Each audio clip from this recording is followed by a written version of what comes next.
National Weather Service in Fort Worth has issued a tornado warning for northwestern Ellis County in north central Texas, central Dallas County in north central Texas, until 6:45 p.m. At 6 p.m., a severe thunderstorm capable of producing a tornado was located over a villa, or near Glen Heights, moving north at 40 miles per hour. Hazard, tornado and quarter-size hail. Source, radar-indicated rotation. Impact, flying debris will be dangerous to those caught without shelter. Mobile homes will be damaged or destroyed. Damage to roofs, windows, and vehicles will occur. Tree damage is likely. This storm has a history of producing tornadoes. If you are in the path of this dangerous storm, take cover immediately. This dangerous storm will be near a villa around 6:05 p.m.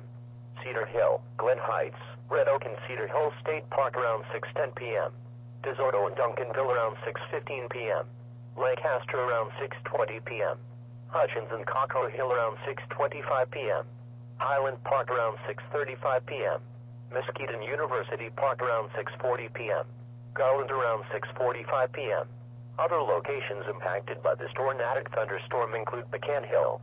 This includes the following interstates: Interstate 35 east between mile markers 408 and 436. Interstate 20 between mile markers 454 and 477. Interstate 30 between mile markers 32 and 63. Interstate 45 between mile markers 272 and 284. Take cover now. Move to a basement or an interior room on the lowest floor of a sturdy building. Avoid windows. If you are outdoors or in a vehicle, move to the closest substantial shelter and protect yourself from flying debris.